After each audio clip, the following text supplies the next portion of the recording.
Olá, pessoal! Sejam muito bem-vindas ao novo episódio do YumiCast. Estou aqui hoje com uma convidada muito especial que vou passar a bola aqui para ela se apresentar. Má, muito obrigada por estar aqui hoje. É um prazer, muito obrigada, é uma honra, me sinto muito honrada de estar aqui e eu estou aí nessa jornada, né, já que pediu para eu me apresentar, vou resumir porque a nossa jornada é longa, né, como a gente estava conversando antes, nossa jornada é longa, mas eu hoje, né, atuo ajudando aí a destravar o destino de mulheres através dos 4 reinos, reino espiritual, reino mental, reino emocional e reino físico, então vou amar aí nosso papo de hoje, né? Sobre autoestima, identidade, vai ser incrível. Tô muito feliz de estar aqui. Muito obrigada pelo convite. Ai, que legal, muito bacana. Bom, já que você mencionou, né, os 4 reinos que você trabalha para realizar o seu trabalho, para realizar os processos, né, as suas mentorias, seus acompanhamentos.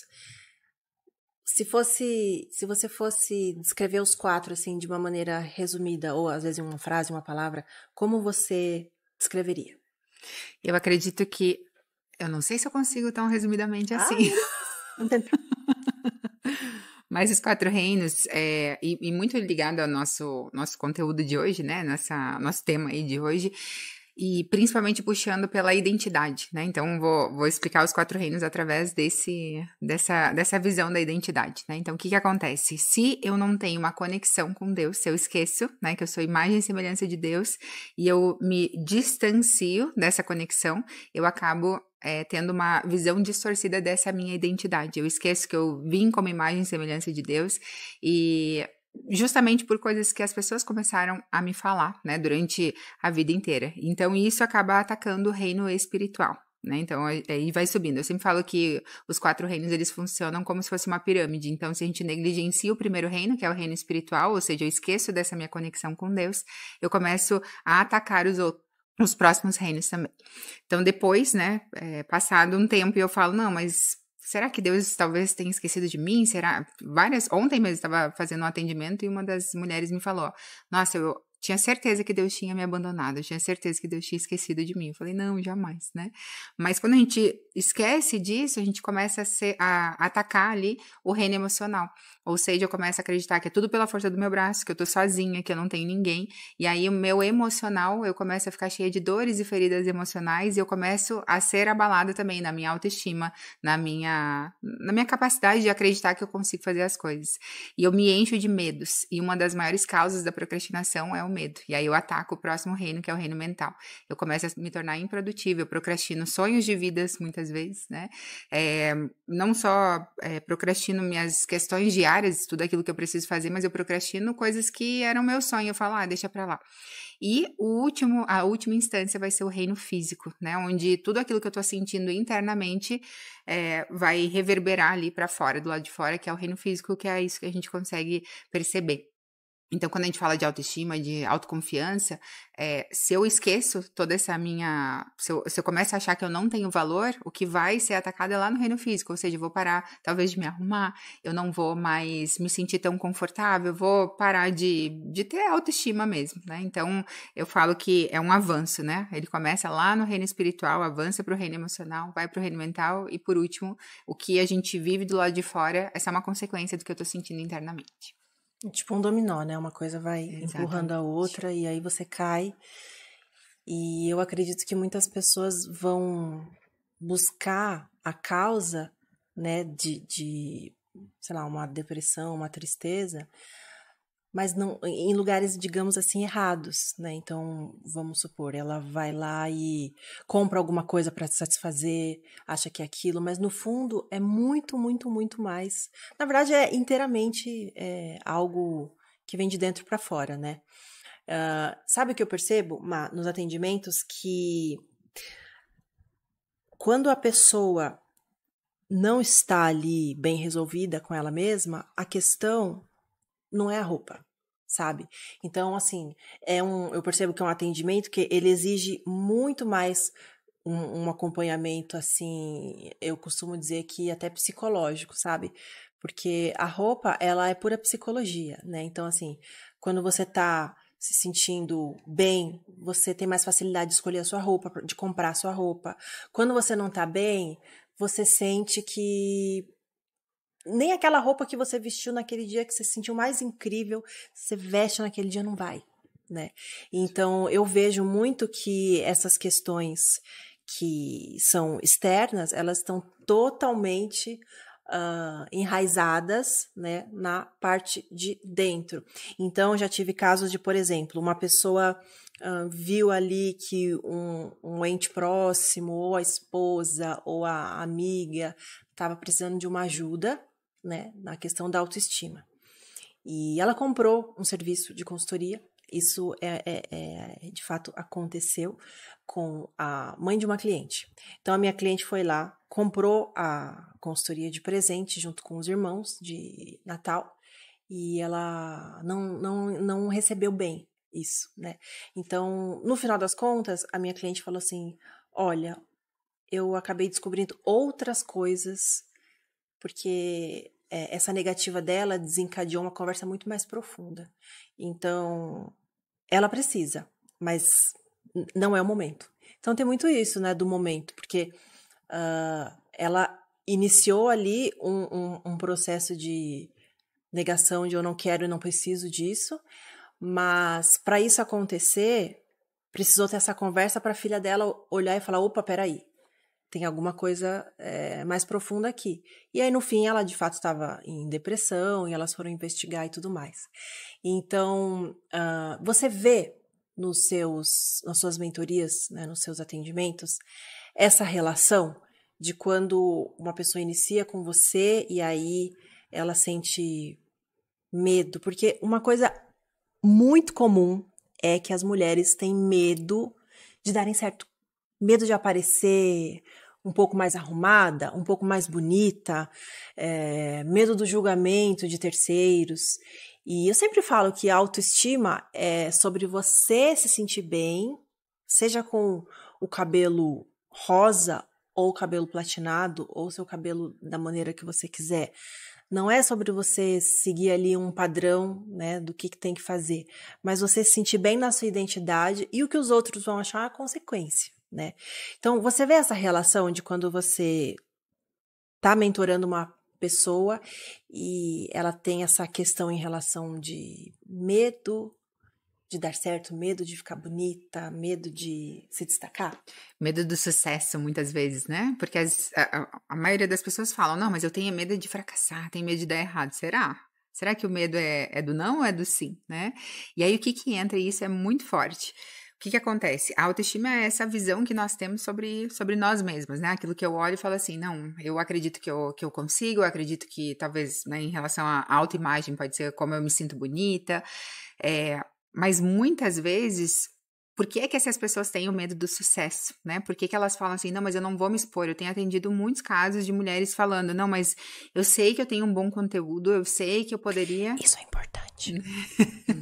Vamos. Eu sei que eu tenho um bom conteúdo, eu sei que eu poderia estar aqui falando e me expondo nas redes sociais, mas eu tenho muito medo de haters, tenho medo do que os outros vão pensar e falar de mim, tenho medo do que meus pais vão pensar, vão falar que eu não sei falar direito. Só que, na verdade, o que está acontecendo hoje é só uma consequência daquilo que aconteceu lá atrás.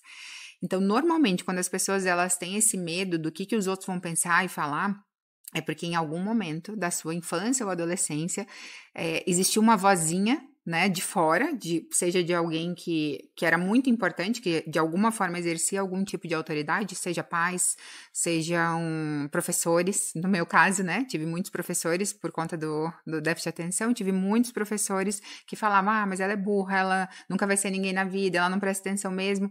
Então essas vozinhas externas passaram a ser as minhas vozinhas internas.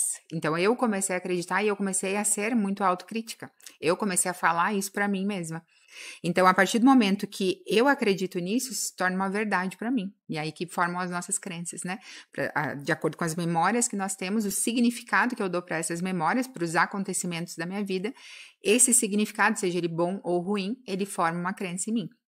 Quando é um significado ruim, eu vou ter uma crença que vai me limitar, né? Uma crença ruim. E aí, consequentemente, eu vou ter resultados na minha vida que vão só confirmar que aquela crença é verdade. Então, quando uma pessoa fala, não, mas eu tenho muito medo do sucesso, eu tenho medo do que os outros vão pensar e falar, na verdade, o que ela precisa é olhar para quem foi a primeira voz que falou que ela não era capaz, que ela não era boa o suficiente, que ela não quer ser ninguém na vida, talvez, que ela não era bonita, porque às vezes acontece isso, né? Às vezes acontece na infância, tem muito bullying, não se falava disso na nossa época, né? Hoje falam abertamente do bullying, mas a gente sofreu muito bullying também, né? Então, o que foi falado lá atrás, que pode ser por irmãos, muitas vezes, pode ser os pais, pode ser avós, né? Quem foi que trouxe essa voz primeiro, essa crítica do lado externo, e que hoje isso se tornou uma crítica interna.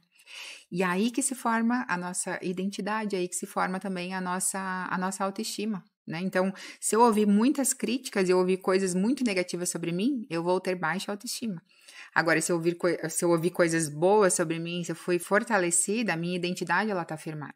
Que é o que eu falei ali no início, né? Nós nascemos como imagem e semelhança de Deus. Onde é que a gente se desconecta? É quando pessoas que exercem algum tipo de autoridade sobre nós começam a falar coisas diferentes daquilo que Deus estava dizendo sobre nós, né? Que Deus diz sobre nós. Então, a gente começa a acreditar nessas vozes e começa a levar isso como uma verdade. E aí, a nossa autoestima, a nossa identidade, ela vai sendo afastada daquilo que verdadeiramente nós nascemos para ser. Sim, muito interessante. E eu acredito que com a questão das redes sociais, exposição, mídia, as pessoas passaram a se comparar muito mais, né? E aí tentar atingir um padrão de algo que na verdade nem existe, né? Uma vez eu estava atendendo uma cliente e ela me falou a respeito do seu quadril. Ela falou, não, porque o meu quadril é grande. E eu olhava aquele quadril, de verdade, eu não achava o que ela achava. Achava o corpo dela muito bonito. E aí ela falou que um dia ela amenizou um pouco esse desconforto visual que ela tinha com o quadril, porque o marido dela falou que ela estava com uma roupa e ela reclamou do quadril e o marido falou assim: Nossa, mas eu acho a parte mais bonita do seu corpo. Ela falou assim: Sério? Você nunca me falou isso? Não, mas tô falando agora. E aí ela falou: Nossa, mas como assim, né? Aí ela falou que entrou em parafusos e ela falou assim: Ah, eu acho que não é de todo mal. Então, a autoestima está muito ligada também a como você se vê, mas não comparando com o outro, né? Porque quando a gente.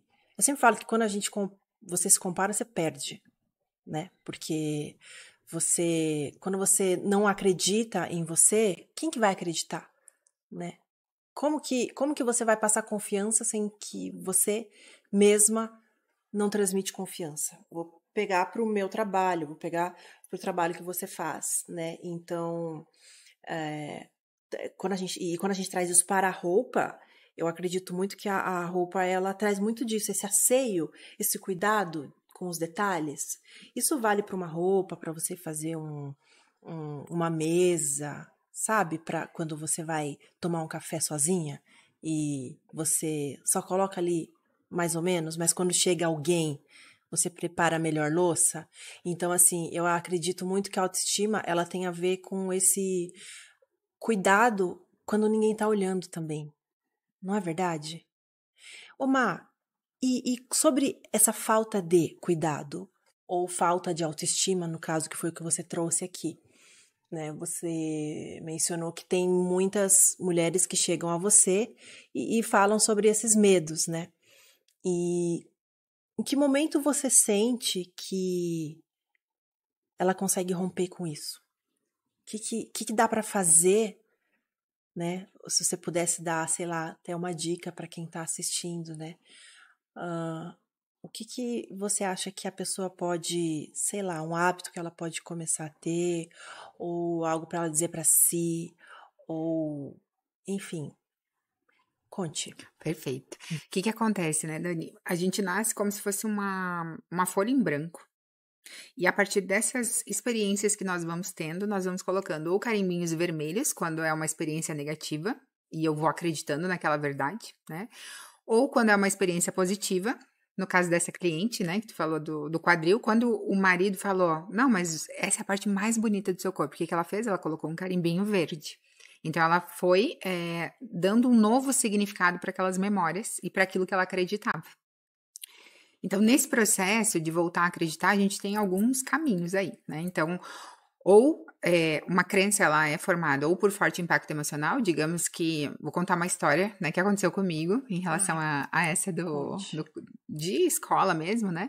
Eu fiz uma prova e a professora pegou a minha prova, leu as respostas, começou a rir e falou assim, gente, eu vou ter que falar alto aqui, posso falar, Marcele? Falei, vou dizer que não agora, pior ainda, né?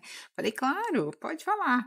E ela disse, olha essa resposta que você deu. E ela começou a ler a resposta e falou, por isso que tu tirou essa nota.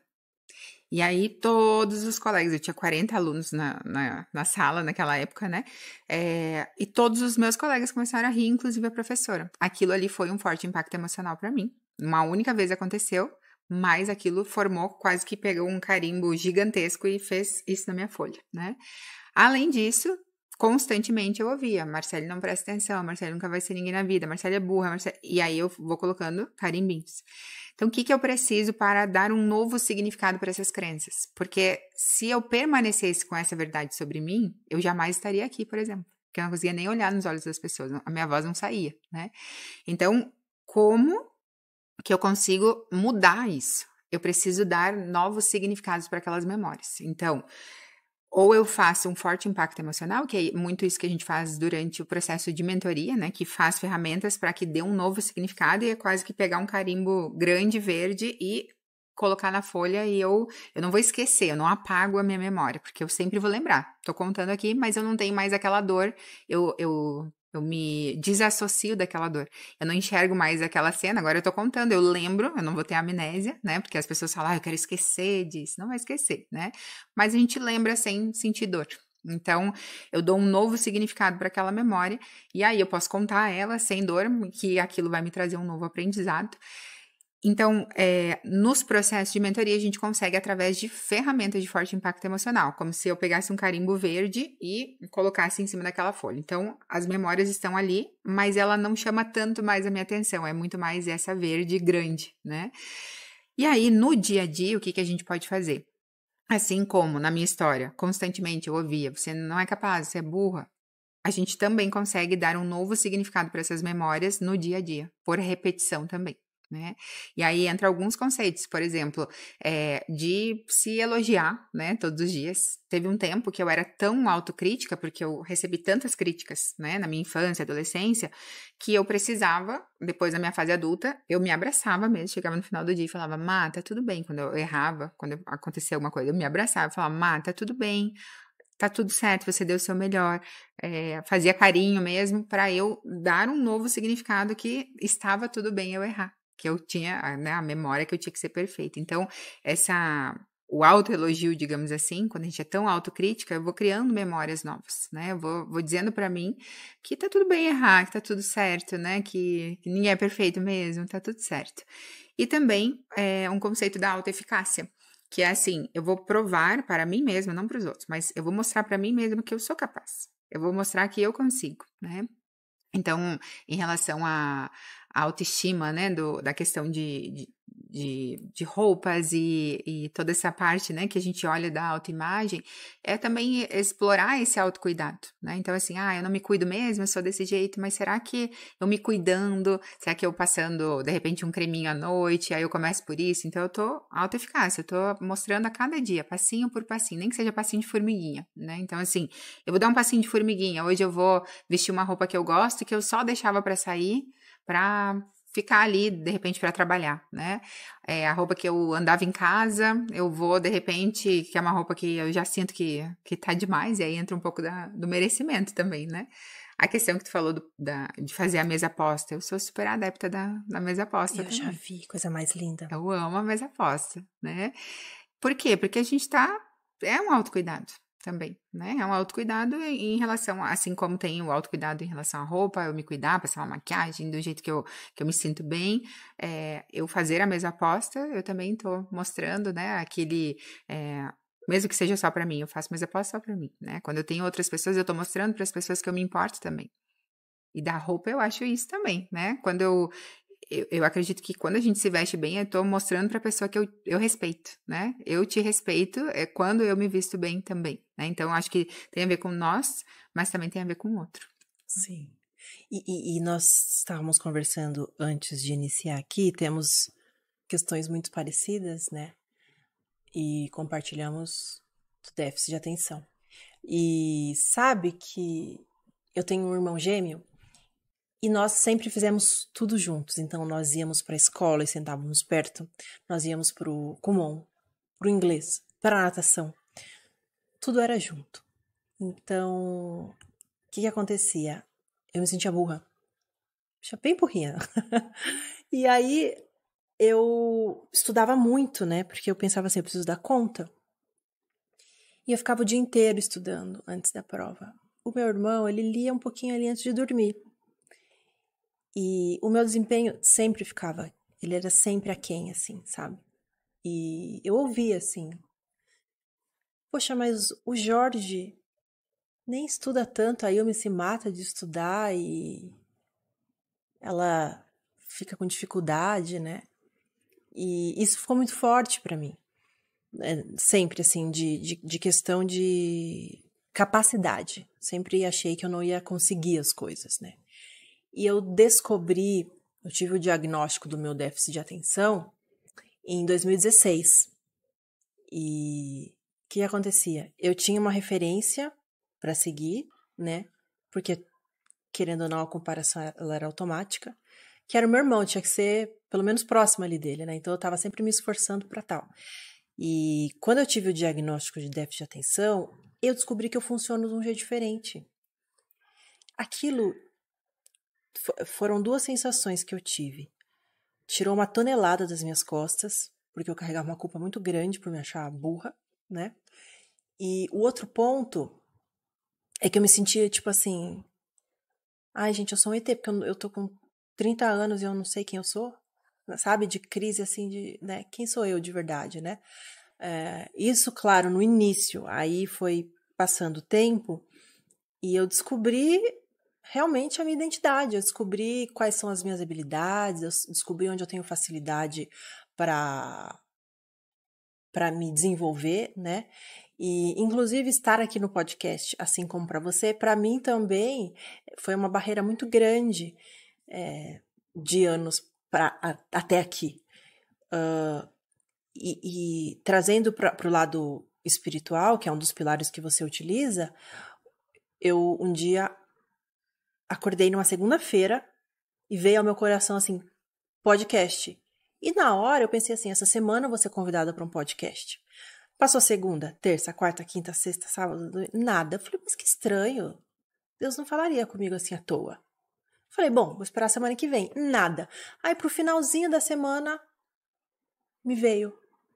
Não, mas é para você ter um podcast. Aí eu, uau, era isso. Então eu estou aqui também por conta disso. Mas se eu não tivesse a minha identidade firmada, eu sempre ia apoiar isso no outro. Não, alguém vai me chamar, imagina que eu vou ter um podcast. Então, eu acredito muito que a autoestima é isso, é te dar coragem, né, para você executar aquilo que eu acredito que Deus coloca, né, projetos no nosso coração. Então, eu tenho certeza, assim, que a autoestima, quando ela tá bem trabalhada, as pessoas, elas vão assim, elas voam. Falo que, eu trabalho com imagem, que a nossa imagem, na verdade, ela é uma balança de nossa imagem num todo, né? Que é o verbal e o não verbal. Então, é a sua imagem, a maneira que você se apresenta e o seu conteúdo. E quando isso tá em equilíbrio, né? Sua autoestima tá bem resolvida, mas assim, você vai muito mais além. Eu acredito que com o seu trabalho, né, de mentoria, você faça esses acompanhamentos e você vê mulheres assim voarem, né? Como que é isso? Não, e é incrível, porque eu peço para tirar uma foto no início do processo, porque normalmente, inclusive é o que eu falo do reino físico, do lado de fora, é só um reflexo do que está acontecendo internamente. Então, normalmente, elas começam, já tive, né, leoas que eu chamo, né, as leoas, as minhas Sim. mentoradas, começando assim, né, o processo, cabelo todo bagunçado, com roupa furada, e aí termina elas se sentindo lindas. E não é o processo de começar, e às vezes, né, até tem um estudo da Amy Cuddy que fala, né, sobre não sei se já ouviu falar sobre, mas é o que eu falo sempre no início das palestras da Mulher Maravilha, né, depois da Sim. Mulher Maravilha. Então, o que antigamente se acreditava? Que somente a nossa mente moldava o nosso corpo, né? Então, a mente molda o lado de fora. Então, tudo aquilo que eu tô sentindo internamente vai acontecer do lado de fora. Ou seja, quando eu tô triste, quando eu tô me sentindo para baixo, eu fico mais cabisbaixo, eu fico, né, com os ombros mais caídos, eu quero falar mais baixinho, eu não me sinto tão bem. Agora, se eu tô me sentindo confiante, eu ando com a postura mais ereta, eu ando, né, com um andar assim mais. E essa confiança, ela passa do lado de fora. Só que aí me descobriu que quando a gente não está se sentindo tão confiante, se eu fico nessa pose por cerca de 2 minutos, né, a pose ou da Mulher Maravilha, do Super-Homem, pose do poder. Eu já tô aqui com o bracelete, ó. Isso aí, muito bom. Maravilhoso. O que acontece? O lado de fora, ele também começa a moldar a nossa mente. A gente passa a acreditar que aquilo é uma verdade. Então, às vezes, e o teu trabalho é incrível também, né? Eu acredito que soma muito, porque às vezes a pessoa não tem força, né? Pra começar e falar assim, vai dar muito trabalho, talvez eu começar. Então, pode começar pelo lado de fora, né? Porque o ideal seria, né? Deixa eu me conhecer internamente, deixa eu sentir como eu estou, né? Trabalhar minhas emoções. Só que dependendo, a pessoa ela vai primeiro precisar se arrumar do lado de fora, né? Enfim, ficar linda do lado de fora e internamente ela começa a mudar também. Aí pode ser um start para ela começar esse trabalho do emocional. Então, eu acredito que um puxa muito o outro, né? Gostei dessa dica. Então, você que está assistindo, prepara uma foto, anota o dia embaixo, e daqui a quanto tempo ela pode olhar de novo? Aí ela tem que Estipular uma data. e tem que se trabalhar também, né? Porque às Não, vezes o tempo. ela tira a foto, ela se compromete, né, a mudar o cenário. 2024 aí, ó, lindo, maravilhoso, uma página em branco para nós iniciarmos. E aí, depois, estipula uma data, aí depois você vem contar nas nossas redes sociais o que aconteceu. Porque isso depende muito da gente. Depende só da gente, na verdade, né? Não adianta vir um mentor, alguém para cuidar da sua imagem, e aí ela faz todo um trabalho, e depois que ela sai de cena, tudo cai por terra, porque a pessoa não sustenta isso, né? Eu acredito muito nesse no sustenta, sabe? Esses dias eu ouvi uma pessoa falando que não uma coisa às vezes não é legal até que, sei lá, vou chutar aqui algo polêmico, uma papete, uma pochete não é legal até alguém com muita atitude usar com segurança, você olhar e falar assim, uau, isso é bacana. Não usaria, mas olha que bonito, mudei a minha visão. Então, ter essa segurança do que você está vestindo, do que você está falando, do seu discurso, né? Porque eu costumo dizer que a roupa fala, né? A imagem comunica, mas a linguagem corporal grita. E quando você está confiante e você transmite isso, obviamente, porque é muito natural, né, do ser humano. Você pega uma criança e ela tá ali expressando as suas emoções, é muito sem filtro, assim. Se ela tá feliz, você vai saber, se ela tá desanimada, você vai saber. E aí a gente vai entrando na vida adulta, o senso comum vai falando assim, então, não pode fazer isso, não pode fazer aquilo. Então nós começamos a nos blindar de regras sociais, então muitas vezes a gente, né, não esconde muitas coisas, né? Mas quando você trabalha a sua linguagem corporal aliada com o seu conhecimento, passando essa segurança, e se a roupa tiver em sintonia com isso, meu bem, não tem quem segure, né, Má? Exato. E tem muito também, eu acredito, né, que é a pessoa se conhecer tanto Que ela vai olhar e falar assim, não, mas isso aqui, por mais que esteja na moda, por mais que as pessoas estejam dizendo que isso aqui tem que usar, não faz sentido com o meu estilo, não faz sentido em quem eu sou. Eu tive um tempo ali que eu falava assim, gente, mas eu gosto muito, né, de usar blazer, eu gosto muito do estilo elegante, mas ao mesmo tempo também eu amo linho, eu amo, sabe, ficar mais simples. Eu falei, será que eu não me conheço? E aí, quando eu entendi que eu podia ter dois estilos, que eu tinha estilo natural e tinha estilo sofisticado junto, eu falei, nossa, agora abriu, né? E isso tem muito a ver também com a minha personalidade. Tem dias que eu quero ir naquele restaurante super maravilhoso, que a gente vai elevar o merecimento. Tem dias que eu só quero ficar tranquila, quero pisar na grama, sabe? Então, eu acredito que o estilo, ele também tá muito ligado essa questão da identidade, de a gente se conhecer e falar, não, mas eu sou desse jeito e tá tudo bem. Se algum dia eu tenho uma vontade de ser mais desse formato, se outro dia eu tenho, porque isso também tem a ver com e aí entra de novo na questão dos quatro reinos, né? Porque se eu não me conheço, eu posso falar, não, mas eu sempre tenho que estar dessa forma. Isso aqui é a moda, eu vou comprar uma ideia de algo que talvez nem faça sentido para mim. Né? Eu acredito que tu tenha mais, né, know-how aí para falar sobre estilos e falar sobre isso, mas eu acredito que a gente precisa tanto se conhecer e entender, não, isso aqui faz sentido, que é o que tu mesmo estava falando em relação, não, mas se ela gosta do cabelo tal, ela se sente bem, eu não vou tirar isso dela, né? Porque essa é ela, essa é a identidade dela. Então, eu acredito que é até quem não pensa dessa forma, né? De não, tem que ser desse jeito, aí sai todo mundo igualzinho, é quase que um desserviço para a pessoa, né? A pessoa está sendo abafada na identidade dela, daquilo que ela acredita que ela é, daquilo que ela acredita que ela pode ser, né? Então, acredito muito nisso. Não é uma linha de produção, Exato. né? Que funciona muito bem para uma pessoa, para outra pode não ser tão interessante. Eu lembro que quando eu iniciei a consultoria e eu tava dando algumas dicas para minha mãe, eu gosto de colar, gosto de acessório. Até, né, tô aqui com vários hoje. E aí eu coloquei lá nos looks dela um colar mais alongadinho. Só que a minha mãe é uma pessoa muito prática, ela não gosta, entende? Ela gosta de outras coisas, outros elementos na roupa.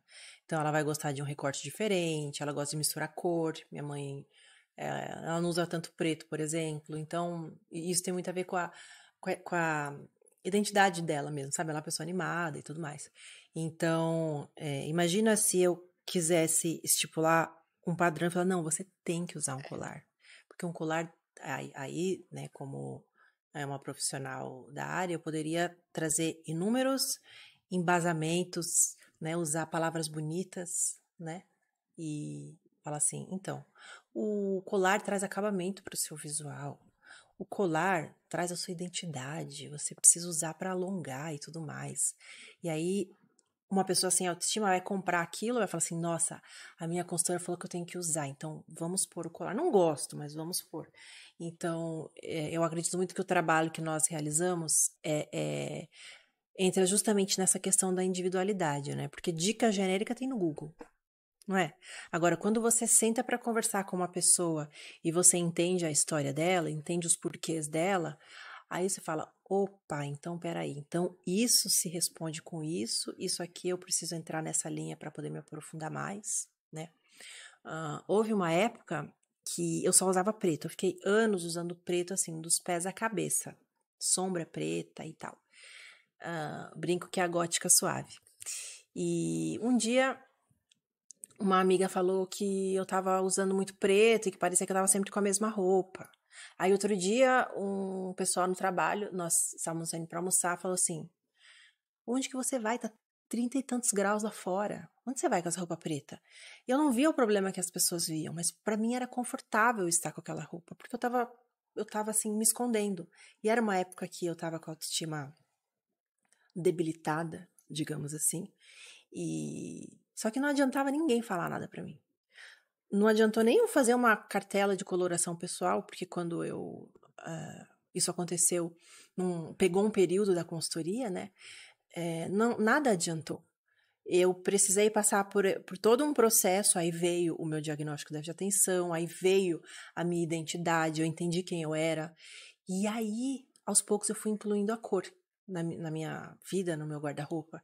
Então, essa individualidade é o que mais me encanta, assim, nesse trabalho, sabe? Porque é você entender que cada um tem uma história e que se ela está desleixada, não é só porque ela é desleixada, tem algo atrás ali daquela Exato. história, não é? Exato. E puxando um pouquinho do que tu falou antes em relação ao teu irmão, quando tu descobriu, e essa frase ela não me saiu da cabeça, e juntamente com agora, né, com essa questão da individualidade, eu lembrei de uma frase que é atribuída ao Einstein, mas não se sabe ao certo se foi ele mesmo, né, que falou essa frase, que é: se você julgar um peixe pela capacidade dele de subir em uma árvore, ele vai passar a vida inteira acreditando que ele é estúpido. Então, assim, muitas vezes as pessoas querem comprar a ideia de que não, e a linha de produção, e aí a gente pode olhar isso tanto para roupa, tanto para comportamentos, tanto para tudo, né? Eu tenho falado muito com as mulheres em relação à feminilidade, e aí o primeiro ponto é: mas eu não quero usar Babado. babado, não quero usar flores e não quero usar renda, não gosto de nada disso, como que eu vou ser feminina? Não é sobre isso. Imagina se Deus, com a sua, né, com infinitas possibilidades, ele ia falar: não, a mulher só tem que se vestir dessa forma. Babado rosa. Exato, jamais vai ser sobre isso, né? Então, respeitar essa individualidade em todas as áreas da nossa vida. Desde o que tu falou, né, em relação ao teu irmão, de olhar e falar assim: não, mas ele tem essa inteligência, mas a minha inteligência é essa aqui, eu tenho outras habilidades, eu tenho outras competências e tá tudo bem, né? Então, eu acredito que respeitar essa individualidade, seja na roupa, seja nos meus dons e talentos, né, naquilo que eu acredito que eu sou capaz de fazer, e entender: tá bom, eu também tenho dificuldade de sentar e ficar ali, né, estudando, e é difícil, muito mais difícil para mim. Eu levo, talvez o que uma pessoa levaria 30 minutos, eu levo umas 6 horas Sei para bem. sentar, sentar, ler, me concentrar, porque daí a mente ela fica, né? Mas é isso, então eu aprendi a lidar dessa forma, né? Então, e um outro ponto que eu acredito que é bem importante entra nesses dois casos, que é a questão da comparação. Então, da mesma forma, o meu irmão, ele faz parte de um clube, que agora não vai ser tão secreto que eu vou falar aqui, mas ele faz parte de Revelações. revelações importantes, né? Nada Eu- contra os irmãos, gente. Pelo amor de Deus, eu amo meu não, irmão. exato, eu quero falar sobre isso daqui a pouquinho também. Porque assim, o que acontece? O meu irmão, ele é extremamente inteligente, e ele tem o QI mais alto que o Einstein. E existe um clube secreto, que agora não vai ser tão secreto assim, de pessoas que têm QI maior que o Einstein. E ele faz parte desse clube de pessoas com QI maior que Einstein. Então, assim, eu cresci, a minha irmã é extremamente inteligente também, né? Então, eu cresci em uma família sempre sendo comparada. E eu me comparava muito. Então, eles tinham a mesma coisa. Olhei aqui, só olhei para a página, já estudei e tirei 10, né? E eu não, eu parava, tinha que estudar, tinha uma dificuldade, ficava horas e horas tentando estudar e não conseguia. Então, essa comparação começou lá atrás também. E a partir do momento que eu me comparo lá atrás, isso só vai se repetir até que eu comece a olhar com carinho para minha história e falar: tá bom. E aí esse é o ponto também que eu quero trazer, porque a gente tá falando aqui, né, de pessoas que talvez falaram para nós que você não foi boa, que você não é boa o suficiente, você não é capaz, e tudo isso foi criando memória. E eu tenho duas opções. Ou eu olho e falo assim: não, agora eu vou odiar todas essas pessoas porque elas me fizeram mal, e eu vou ficar cheio de rancor dentro do meu coração, cheio de mágoas. Ou eu vou olhar e falar assim: não, eu vou perdoar. Porque essa pessoa ela não sabia fazer diferente. Ela deu o melhor que ela podia. Talvez ela, inclusive, aconteceu pior com ela e ela já deu o melhor para mim, né? Então eu vou perdoar isso porque ela não sabia o que ela estava fazendo. E a partir de agora eu escrevo uma nova história de acordo com aquilo que Deus diz que eu sou, né? Resgatando a minha verdadeira identidade. Porque se eu ficar presa em ressentimento, em mágoa, da mesma forma eu não vou avançar. Que era como eu era. Eu era tão presa em: meu Deus, todo mundo tá me fazendo mal, que era só aquilo que se confirmava na minha vida. A vítima do A mundo, vítima. né? Exato. Uhum. Então, assim, às vezes tem pessoas que falam: mas todo mundo me diz que eu sou isso, que eu sou aquilo. Tá bom, mas será que não é exatamente isso que eu tô pensando internamente? Ontem mesmo também atendi mais uma possível leoa e ela falou: todo mundo me critica, todo mundo fala isso, todo mundo fala aquilo. Será que não é exatamente isso que ela tá sentindo internamente? E né? Porque ela pensa isso e, inclusive, as pessoas olham e falam assim: nossa, mas ela não tem autorrespeito por ela não se ama, ela não se respeita, ela não se enxerga com seu verdadeiro valor. É isso que ela pensa, então deixa eu confirmar o que ela pensa do lado de dentro. Então, é muito sobre o que eu acredito internamente. Eu amo falar sobre o perdão, né? Porque eu acredito que o perdão, ele destrava vidas, ele destrava os destinos. Então, se eu permanecer nesse rancor, nesse ódio de, não, todo mundo me fez mal, eu sou a vítima, eu não saio do lugar. Eu não vou sair do lugar. Então, primeiro passo, eu preciso perdoar. Quantas vezes? 70 vezes 7. Isso aí. E aí sim eu construo uma nova história. Porque a nossa vida ela é baseada nas histórias que nós contamos sobre nós mesmos. Então, eu poderia contar todas essas histórias que eu contei aqui, chorando aqui e falando, ai, olha só, como eu sou coitadinha, né? Ou eu posso contar, não, tudo isso aconteceu. Porém, eu me tornei uma mulher tão determinada por conta disso, porque talvez eu tive que me dedicar mais. Que eu estou aqui testemunhando o que aconteceu na minha vida, né? Exatamente. É verdade. Uau.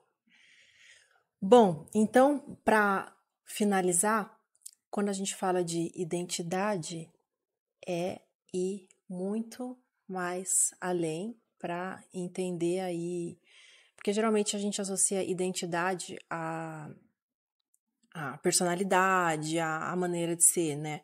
E quando as pessoas vão se descrever, muitas pessoas começam com a parte negativa, né? Então, para a construção da identidade, você precisa checar esses pontos negativos e trabalhá-los, e os pontos positivos você, de fato, trabalhar mais a sua comunicação, onde você domina, né? Porque muitas pessoas acabam focando na identidade, na parte ruim, né? Não, eu sei que eu sou lenta. Não, eu sei que eu sou estabanada. Não, eu sei que eu sou, né? Tantos adjetivos ruins, né? Você acredita que as pessoas costumam trazer mais pontos negativos sobre si? Eu acredito que vai muito do que ela viveu na infância e na adolescência dela, das experiências que ela teve, né? Então, de acordo com tudo que foi falado para ela começa a formar o autoconceito dela, aquilo que ela acredita de quem ela é, do que ela é capaz de fazer, do que ela merece ter. Mas eu também pego muitos casos de pessoas que passaram, que tiveram tanto reforço positivo, que hoje elas têm medo de fracassar. Porque elas falam assim, não, mas todo mundo me acha incrível. Todo mundo me acha perfeito, todo mundo me acha maravilhosa. Se eu arrisco e eu erro, eu vou perder o meu posto de mulher incrível. Então tem os dois lados, né? Então às vezes ela até pode ter um conceito super positivo, mas aquilo também está sendo prejudicial para ela, porque ela está vivendo uma armadura de eu sou a mulher perfeita e eu não posso errar. Então, quanto mais essas bagagens que foram colocadas sobre nós forem retiradas e a gente ser tão genuíno, sabe? E falar assim, não, mas eu sou desse jeito e tá tudo bem. Se eu errar, se eu fracassar, se eu cair, se eu levantasse, e eu preciso entender que tá tudo certo, né? Então, acho que e essa questão, né, de redes sociais vem muito a questão da comparação, de eu estar sempre, não, olha só, eu tô indo muito bem, mas aí eu entro no Instagram, talvez eu olho e falo, meu Deus, mas aí tem outras pessoas que estão indo melhor ainda. Então, eu acho que tudo isso faz parte de nós sermos genuínas também com aquilo que a gente acredita, né? Com aquilo que eu falo, não, tudo bem. No momento de vida que eu estou indo muito bem. Se daqui a uma semana eu puder fazer ainda melhor, eu vou dar o meu melhor. Mas dentro disso, eu dei o meu melhor e eu estou muito bem, né? Então, acho que é se acolher mais também, sabe? Porque senão a gente fica muito autocrítica e vem, né? Essas falas que vão ser negativas, sim. E aí é o processo dos dois lados. Tanto das pessoas que têm um autoconceito de que eu sou incrível, eu sou maravilhosa também. Às vezes a gente precisa, né? Que aí também pode ir pro narcisismo. Aí a gente tem que dar uma segurada, né? Mas aí é outro... É outro podcast. Outro podcast. Sim. Então, assim, eu acredito que a comparação, ela hoje, né, tá muito nessa questão do digital. Sei lá, você é arquiteta, você trabalha com rede social, faz publicidade, aí você olha do outro, aí você compara, não, o meu tá ruim. Então, para você falar que tá ruim, é porque você tá tendo um parâmetro, né? Você tem que estar olhando para algum lado, né? Quando eu iniciei, eu não falava assim para mim, tá ruim, porque eu não tinha com quem comparar. A gente tava conversando ali fora e eu comentei com a Má que tinham poucas pessoas que faziam, e o Instagram, né, também não era a rede social que é hoje. Então, eu não ficava assim, nossa, tá ruim o meu conteúdo. Eu só tava ali contribuindo, né, só tava ali, contribuindo, não, compartilhando o meu Uhum. conteúdo. Agora, hoje, as pessoas estão muito nessa de olhar pro outro e acabam se comparando. E para finalizar, eu vou deixar aqui, né, em relação a essa questão da comparação. Nesse papo que eu tive com a Má, eu disse a ela que agora, fazendo 1 ano do meu relacionamento, e ela disse assim, 1 ano, mas não foi agora há pouco? E eu falei, não, a gente já tá há um tempo. Então, assim, rede social é um recorte que a gente escolhe mostrar.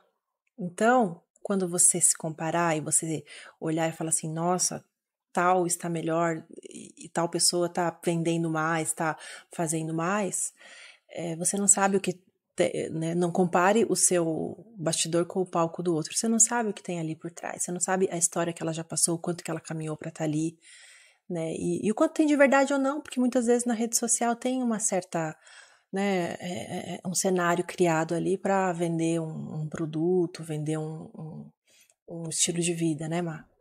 Então, para finalizar, quero deixar a palavra aí com você para esse tema e te agradecer mais uma vez por estar aqui hoje. Ah, eu amei. Foi incrível, passou muito rápido, Passou né? muito rápido. Muito rápido. Mas muito obrigada, foi um prazer inenarrável estar aqui. Hum, Amei, espero que a gente tenha conseguido contribuir aí. Eu sempre falo que se uma pessoa, né, sair com uma pontinha de transformação, já fizemos o sim. nosso trabalho, né? Muito Tirem a obrigada. foto, depois vão lá nas redes sociais, a gente vai deixar a rede social da Má aqui e contem pra gente o que vocês perceberam, ó, linguagem corporal, roupa, Muito bom. né? Como é que eu falei? Que a roupa comunica, mas a linguagem corporal grita, preste atenção na sua. Obrigada, Má. Muito bom. Muito obrigada.